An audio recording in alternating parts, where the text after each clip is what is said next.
Welcome back. This is the Property Show. We all agree getting into the manufacturing space is not a walk in the park. I caught up with my next guest earlier this week. She's a trailblazer in the build and construction industry. She's also the AABLA Award Business Woman of the Year finalist. For 20 years, she has been providing innovative, quality and affordable specialized building solutions. She believes with the changing business environment, we should look inwards for our own solutions. Let's listen in.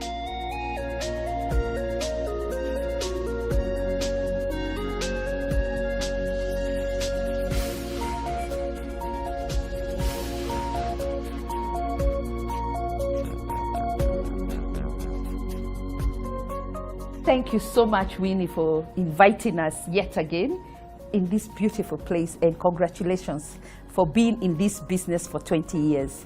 What's next after here? Oh, thank you, Nancy. As always, we value the platform that you give us and all other players in the built environment. Space and Style is excited to celebrate 20 years of its anniversary since we started business here in Kenya. And the next 20 years is just, we are excited about growth, we are excited about sustainability, and we are going to the African market. The real estate sector has evolved, and we must agree, 20 years, it's a long, long time. What are the trends that you're seeing today, and what are the changes that we should be expecting in the real estate sector as we go forward? As a building materials provider, you know, we started a trend 20 years ago of a stone-coated steel roofing profiles under Decra brand, and we have slowly evolved and innovated over the last 20 years, increased our product portfolio. And now we are starting to see people become more innovative, more expressive. We are seeing growth in the consumption or adoption of alternative building solutions. Use of steel has increased through light gauge steel. People are looking for modular construction methods, better ways of expressing themselves. The changes in designs are happening and new products are coming to the market. We are also seeing that the green building concept is actually becoming a trend, and manufacturers like us or building solutions providers like us and any other players are now becoming more conscious about the need to be sustainable and to provide green building products for Kenya, because we are now more conscious about climate change and the impact on our lives. How has this journey been, especially being a woman, breaking the barriers? Well, it's been challenging, but it's also been very rewarding. Starting from, you know, a very small business, being a trader and an importer of building solutions or roofing solutions, and now setting up a fully fledged manufacturing line in Juja. That transformation has been very challenging, mainly because we were introducing products that are well beyond our, you know, what was available in the market. So changing concepts, changing specification, building relationships has taken time and a lot of focus. But now when we walk through the factory and see the products that we are able to manufacture, the Asili roofing, the excitement when Kenyans embrace a locally made roofing tile, which has been made to global standards, it has been very, very rewarding. Growing a team, growing with my team that we started, you know, many years ago, we have all evolved, become, you know, stronger business people, stronger players in the building industries, and I'm very proud to have a team like the one I have at Space and Style. As a manufacturer, very many women shy away from that industry because we feel like it's so hard, it's a man's world. How do you integrate yourself? We don't produce products because we are women. We focus on producing high quality products that can compete anywhere, not only in Kenya, in Africa and in the world. And when you produce quality and you stand by your quality and you're able to offer consistent service, then you'll be able to compete, irrespective of the fact that you're a woman. We do get biases, and I know women fear getting into manufacturing space, but I encourage anyone to just come, try, start small like we did. We started with our light gauge steel frames, went into the roofing, trusses and buttons, and now we are doing the full roofing tile. So start small, progressively increase your capacity, and also put yourself in the space of other manufacturers, like I did through Kenya Association of Manufacturers. What are the main challenges you've gone through, and what would you tell a woman or somebody who is thinking of entering into this business? Challenges are always evolving. We are now 20 years old.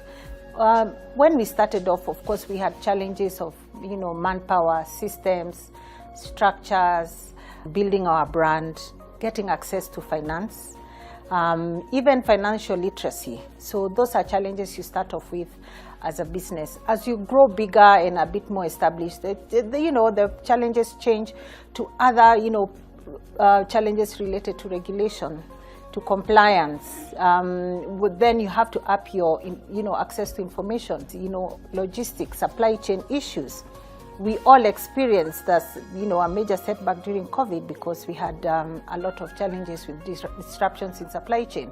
And now if you look at, in our 20th year, we're experiencing new challenges that are coming from the global space. We are seeing the impact of destabilizations in the world that are, impacting Kenya's, foreign exchange rates, for example. We are seeing growth of inflation, increased inflation in the country. We are seeing people struggling to make payments. So, we have to become innovative at every step because the challenges keep changing. Let's shift gears, and let me take this opportunity to say congratulations for being the finalist at AABLA Awards as the Business Woman of the Year. Let's talk about that experience. It was a very great honor and very humbling to be a finalist in this year's AABLA under the category of Business Woman of the Year. I was one among 4 African finalists and the only one from East Africa. So it was a special recognition and a validation of the journey that we've had over the last 20 years. What does it mean to you to be part of an event such as the AABLA? What would that mean to you, to your business, to other future generations that are coming after you? First, it places me in the company of really esteemed business leaders. I'm happy to be here to network with other business leaders. It's a very good positioning for our business. It gives us an outlook in Africa and puts us in a position to expand to the African market. Being in that space and, attending the gala event at Sun City in South Africa was an eye-opener. I found myself in the space where I could network with other African leaders, different kinds of leaders in different spaces, innovation, management, finance, and also exposing Space and Style to a different platform, where then we saw that we could start benchmarking with other leading African businesses. So it was a unique and very valuable experience, not just for me, but for our brand Space and Style, and it gave us confidence that we are doing the right thing and we shall continue doing the right thing. After 20 years, bring it home. Where are you taking us? Nancy, we as Africans have to start looking inwards to find solutions that are relevant and that work for us as Africans. As an African business, starting off in Kenya, we have to find solutions that are suitable for us. And we saw it during the pandemic. We had to start looking inward to find solutions through manufacturing for ourselves, knowing that as businesses in Africa, we will only thrive when we work together, support each other, and grow together as we grow our economies. So we are looking at the African market over the next 5-10 years. The second part of the 20 years, I'm sure we'll be tackling the world. So the future is great, not just for us, for all players in the built environment in Kenya, if we support each other to grow together.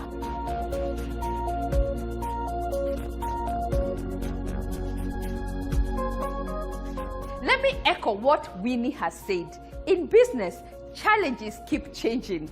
Be ready, be flexible, and keep going.